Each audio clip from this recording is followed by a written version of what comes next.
너 자신을 알라 이런 말이 있죠. 너 자신을 알라. 소크라테스가 한 말로 잘 알려져 있지만 사실 이 말은 그리스 델포이 신전에 가면 새겨져 있는 격언이라고 합니다. 소크라테스는 이 벽에 새겨진 이 격언을 자신의 어떤 철학적 탐구의 중요한 기초로 삼고 이제 많은 사람들을 만나고 질문을 던지게 되는데 그때마다 이 소크라테스는 자신의 무지함을 깨달았다고 합니다. 내가 정말 무지하구나. 아는 게 없구나. 그래서 그가 이런 말을 하기도 했죠. 내가 아는 것은 내가 아무것도 모른다는 것뿐이다. 내가 아는 것은 내가 아무것도 모른다는 사실이다. 이 진정한 지혜라는 것은 자신의 모름을 인정하고 낮아지는 것에서부터 출발한다 라는 것을 보여주고 있습니다. 여러분 자신을 누구라고 생각을 하십니까? 좀 너무 거창한 질문 같기도 한데 누가 여러분에게 당신은 누구십니까? 뭐 이렇게 묻는다면 여러분은 어떻게 자신을 소개하십니까? 이 정체성에 관해서 우리가 좀 잘 알아두는 것이 중요할 것 같습니다. 내가 어떤 정체성을 가지고 있느냐, 여기에 대한 이해, 선이해와 또 분명한 확신이 있어야 우리가 이 세상에서 내 인생을 바르게 세워나갈 수가 있습니다. 바른 정체성 위에 우리의 인생이 견고하게 세워질 수가 있고 건설적이고 건강한 현재의 삶을 살아갈 수 있다는 것이죠. 여러분, 오늘 본문은 이 정체성에 대해서 우리에게 많은 도전을 주고 있는 말씀입니다. 우리가 잘 아는 대로 요한이 세례 요한이죠. 세례를 베풀고 있었는데 많은 사람들이 이 요한에게 와서 당신 누굽니까? 이렇게 묻습니다. 그래서 그 질문에 대한 답이 오늘 본문의 말씀인 것이죠. 여러분, 이 세례 요한이 먼저 누구인가 우리가 성경을 통해서 알 수 있는 몇 가지 사실이 있습니다. 그것은 이 요한이 세례를 베푸는 자였는데 어떤 세례를 베풀었느냐? 회개의 세례를 베풀었다는 것이죠. 사실 오늘 말씀에는 나와 있지 않습니다만 이 오늘 말씀이 마태복음 3장에 보면 병행을 하고 있습니다. 그러니까 비슷한 내용의 말씀이 마태복음 3장에도 있는데 거기 보면 요한이 이렇게 외칩니다. 회개하여라, 하늘이 가까이 왔다. 하늘나라가 가까이 왔다. 요한의 대표적인 그 메시지가 무엇이었냐? 바로 이 회개를 촉구하고 또 하늘나라가 임박했음을 선포했다라는 것이죠. 그래서 그 마태복음을 또 보시면 그때 온 유대 요단강 부근의 사람들이 다 요한에게로 가서 자기들의 죄를 자백하면서 그에게 세례를 받았다. 이런 말씀이 나와 있습니다. 자, 요한이 세례를 선포했는데, 회개의 세례를 선포했는데, 예수님도 이 첫 번째로 선포한 메시지가 무엇이었냐면 바로 회개였습니다. 회개하라, 천국이 가까이 왔느니라. 이 말씀을 선포하시면서 공생의 사역을 시작하셨다는 것이죠. 이 회개가 얼마나 중요한 것인가라는 것을 잘 알 수가 있죠. 오늘날 이 강단에서 이 점점 듣기 어려운 말씀 중에 하나가 이 회개가 아닌가 싶습니다. 회개라는 말을 딱 들으면 어떻습니까? 좀 약간 강하고 그 어감이 좀 세죠. 부담스럽습니다. 왜냐하면 내가 죄인이라는 것을 이제 전제하면서 우리가 하나님께 회개해야 된다라는 것이기 때문에 이 회개를 그렇게 막 썩 좋아하는 분은 별로 없을 것입니다. 그런데 여러분, 우리가 분명한 사실은 무엇이냐면 이 회개 없이 구원도 없다라는 것이죠. 회개 없이 은혜도 없다. 회개 없이는 하나님의 나라도 없다. 회개가 먼저 선행되어야 우리 가운데 구원과 은혜와 하나님 나라, 이 놀라운 축복이 이어진다라는 것입니다. 여러분, 벌써 한 2년이 지났는데 2023년도 2월경에 미국 에즈베리라는 그 대학교에서 놀라운 부흥의 운동이 일어났습니다. 이 켄터키주 윌모에 있는 그 에즈베리 대학교인데요. 여기서 평소와 다를 바 없이 체프를 드렸습니다. 그런데 이제 체프를 마치고 나서 한 20-30명의 학생들이 그냥 우리 더 기도하자 이러면서 그 자리에 남아서 기도를 하기 시작했는데, 이 기도 모임이 무려 2주간 3주간 쉬지 않고 24시간 내내 이어졌다라는 것이죠. 누가 기획을 한 것도 아니고 어떤 요란한 음악과 어떤 그런 감정적인 분위기가 막 고조되면서 이런 기도회를 계속한 것이 아닙니다. 그냥 조용히 그냥 자발적으로 학생들이 기도를 했을 뿐인데, 그 기도 모임이 점점 커져가지고 24시간 쉬지 않고, 그래서 나중에는 미국 전역에서 이 소식을 듣고 다 그 학교로 몰려가서 그 기도회를 참여하고 어떤 일이 일어나고 있는가. 우리 한국에서도 많은 목사님들이 여기에 비상한 관심을 가지고 이제 거기에 대해서 소개하고 또 직접 가서 보시고 하는 그런 일들이 있었다라는 것이죠. 어떻게 이런 일이 일어나게 되었을까?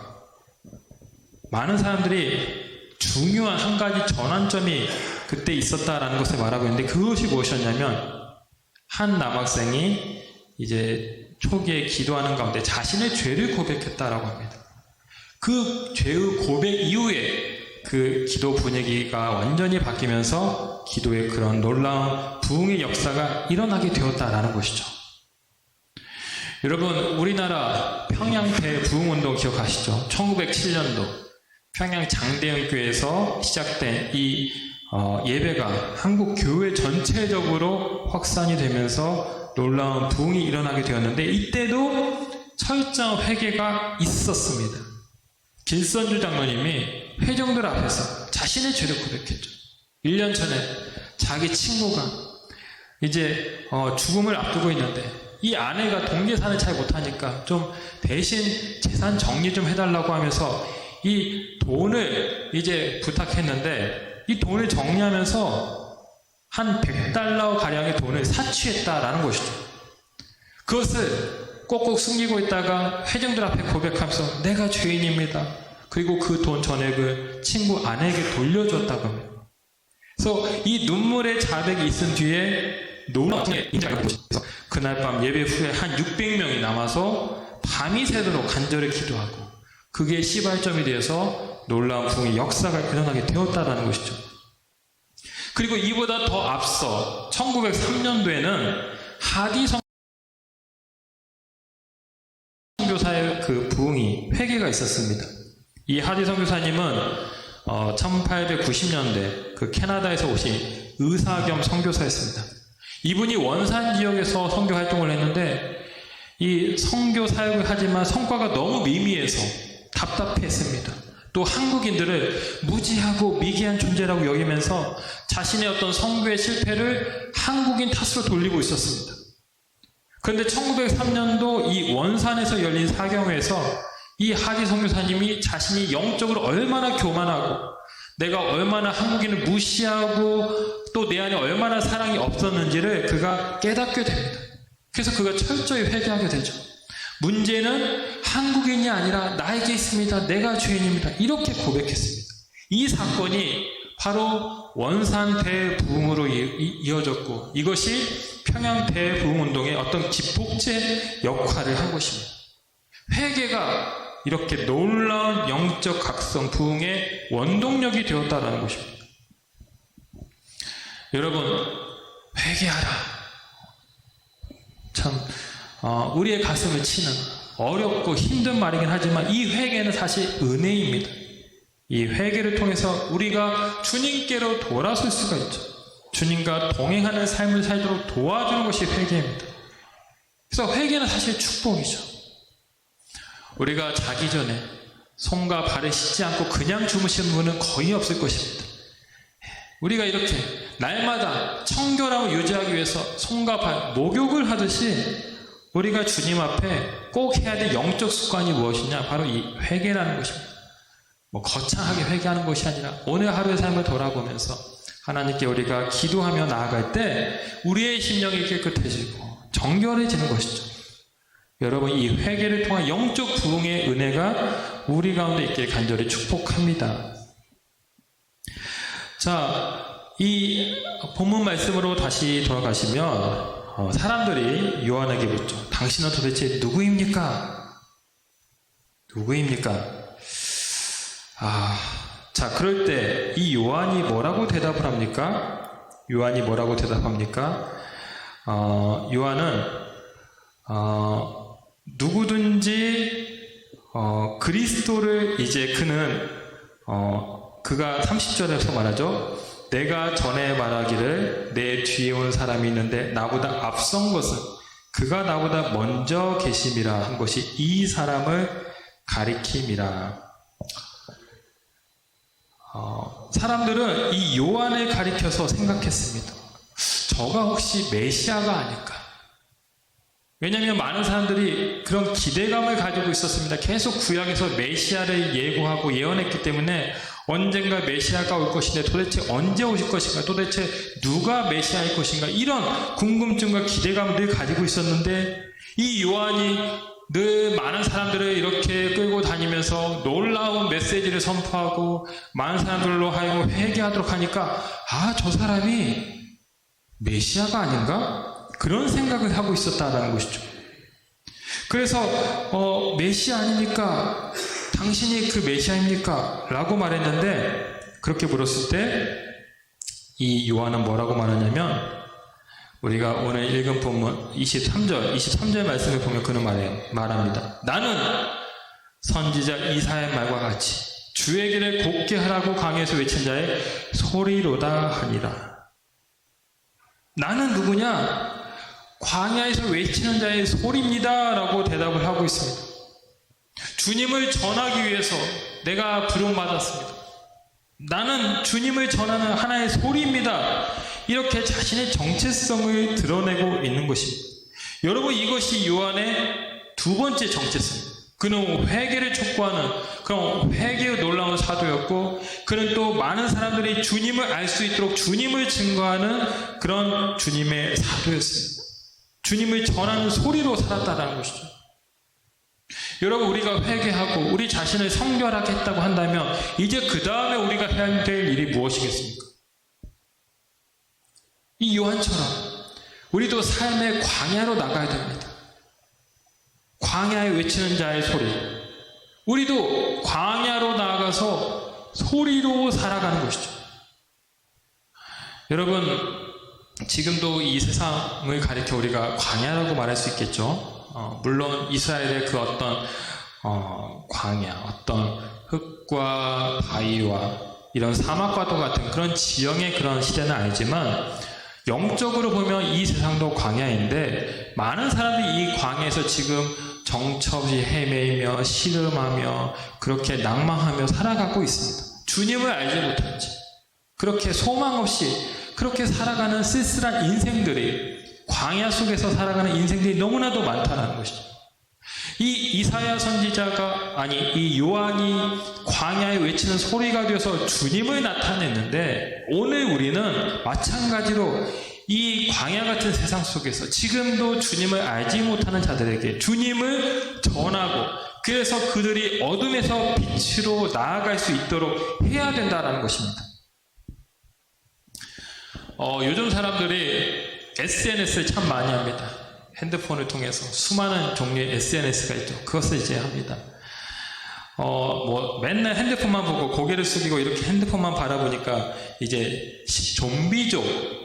좀비족이라는 말까지 생겼어요. 좀비처럼 그냥 핸드폰에 빠져가지고 찔리는 분들 지금 몇 분 계시는데 이 사람들과의 대화가 없이 그저 이 핸드폰 액정만 바라보면서 그 핸드폰 세상에 빠져 살아가는 거 참 문제죠, 사실. 핸드폰을 통해서 전 세계와 교류하고 가까워졌다고 하지만 정작 내 옆에 있는 사람과는 아무 말도 하지 않아. 집에 가면 다들 자기 핸드폰만 보고 있습니다. 심지어 저희 집 얘기하는 겁니다. 저희 집 보면 우리 아이들도 요즘은 아이들도 핸드폰을 잘 쓰는 거 아시죠? 진짜 애들이 엄마 아빠를 기다리는 게 아니라 엄마 아빠의 핸드폰을 기다립니다. 그래서 엄마 오면 막 바로 핸드폰 뺏어가지고 그런 세상입니다. 이게 사실 4차원 시대를 살아가는 지금 현 시대의 풍경이죠. 이것을 우리가 완전히 부인할 수는 없을 것 같습니다. 이런 거 다 어떤 현대의 이기 문명을 뒤로 하고 우리가 뭐 지리산 청학골 이런 데 가서 그렇게 문명과 완전히 차단된 채 살아가는 게 옳다. 그것은 아닙니다. 뭐 그럴 수도 있겠지만 우리가 이런 것을 잘 활용해야 되는데, 그래서 요즘 이 교회에서 어떤 시도들을 하고 있는지 아십니까? 이 SNS를 통해서 복음을 전하기 위해서 온라인 교회들을 세우고 있습니다. 지금 가나안 성도라고 아시죠? 가나안 성도, 교회를 안 나가서 가나안 성도, 안 나가 성도, 이런 많은 사람들이 온라인 가운데 있는데 이들에게 복음을 효과적으로 증거하기 위해서 온라인 교회를 만들고 있습니다. 물론 여기에 대한 많은 우려가 있습니다. 아니, 핸드폰을 통해서 어떻게 예배를 드릴 수 있냐? 너무 성의도 없고 헌신도 없는 그런 성도들만 양산해내는 거 아니냐, 이런 부정적인 인식이 있다는 것이죠. 그런데 정말 그 온라인 교회에 등록하는 성도들을 보면은 정말로 간절하게 신앙생활 하려고 하는 사람들이 많다라고 합니다. 어떤 우울증과 공황장애, 또 말할 수 없이 어떤 소심한 성격 때문에 교회에 전혀 나오지 못하는 사람들, 또 정말 교회가 없는 어떤 외딴 섬에서 신앙생활하는 분들, 뭐 한인 교회가 없는 그런 디아스포라 성도들, 이런 분들이 어떤 거리의 장벽 제한을 초월해서 등록을 한다는 것이죠. 그래서 교회에 나갈 형편이 안 되는 분들이 정말 그 교회의 진정한 성도가 되어서 양육을 받고 신앙생활을 한다는 것을 이제 보게 됩니다. 물론 또 주의하고 또 계속해서 여러 가지 보완도 해야 되겠지만, 어찌 보면 새로운 이 시대에 맞는 또 하나의 교회라고 할 수가 있는 것이죠. 여러분, 우리가 다양한 모습으로 어떻게 하면 이 광야 같은 세상 속에서 복음을 전하는 자로 살 것인가, 어떻게 하면 우리가 우리를 통해서 예수 그리스도를 나타낼 것인가, 여기에 대한 고민을 하고 그런 삶을 살아낼 수 있도록 해야 된다는 것입니다. 예수님은 말했습니다. 너희는 뱀처럼 지혜롭고 비둘기처럼 순결하라. 우리가 순결한 모습으로 다양하게 우리가 이 복음을 잘 전할 수 있는 그런 노력을 기울여야 된다는 것이죠. 자, 오늘 이 요한은 회개를 촉구하고 또 복음을 전하는 그런 광야의 소리로 살았습니다. 자, 또 한 가지 우리가 살펴본 것은 무엇이냐면, 그는 참으로 겸손한 사람이었다라는 것이죠. 제가 죄송합니다. 말씀을 잘못 읽은 것 같은데 27절 말씀 보면 그가 이렇게 말합니다. 내 뒤에 오시는 그이라 나는 그의 신발끈을 풀기도 감당하지 못하겠노라. 여러분, 이게 요한의 믿음, 요한의 어떤 성품입니다. 많은 사람들로부터 그리스도가 아닌가라는 생각을 들어서 정말 어찌 보면 한껏 어깨를 이렇게 펴고 고개를 꼿꼿이 세우고 정말로 뭔가 자기를 높일 수 있는 그런 위치에 있었지만, 그는 한없이 자기 자신을 낮추고 나는 예수님의 신발끈도 풀 만한 자격이 없습니다, 이렇게 고백했다라는 것이죠. 여러분, 역설의 원리가 있습니다. 역설의 원리. 우리 하나님 나라에서는 나 자신을 높이고자 할 때 오히려 하나님은 그 사람을 낮추십니다. 그리고 내가 한없이 낮아지고자 할 때 하나님 나를 높이십니다. 내가 죽고자 하면 나를 살리시고, 내가 살고자 하면 나를 죽이십니다. 이것이 역설의 원리, 예수님이 말하신 그 역설의 원리죠. 요한은 한없이 자기를 낮춥니다. 하지만 예수님은 나중에 그를 한없이 높이시죠. 이보다 더 큰 이가 없다, 그렇게 그를 또 칭찬하셨습니다. 여러분, 우리가 이 땅에서 살아갈 때 겸손한 자로 나 자신을 낮추고 오직 예수님만을 높이는 그런 삶을 살아야 한다라는 것입니다. 여러분, 니콜라스 진젠도프라는 그런 귀족이 있었습니다. 독일 사람인데요. 이분이 모라비안 교회의 설립자입니다. 이 모라비아는 참으로 경건한 그런 어떤 성도들이었습니다. 그래서 나중에 이 모라비안 교도들로부터 경건주의가 이제 또 일어나게 되는데, 이 진젠도르프는 참으로 겸손한 사람이었어요. 귀족이었지만 많은 부와 재산이 있었지만 그런 것을 다 내려놓고 그가 이렇게 말합니다. 나는 이치고 오직 예수님만 기억되길 바랍니다. 이것이 이 사람의 어떤 삶의 신조였어요. 그의 헌신으로 말미암아 많은 사람들이 영향을 받고 복음이 더 확장되게 되는데, 결정적으로 가장 큰 영향을 받은 사람이 누군지 아십니까? 바로 요한 웨슬리, 감리교 창시자 존 웨슬리 목사님입니다.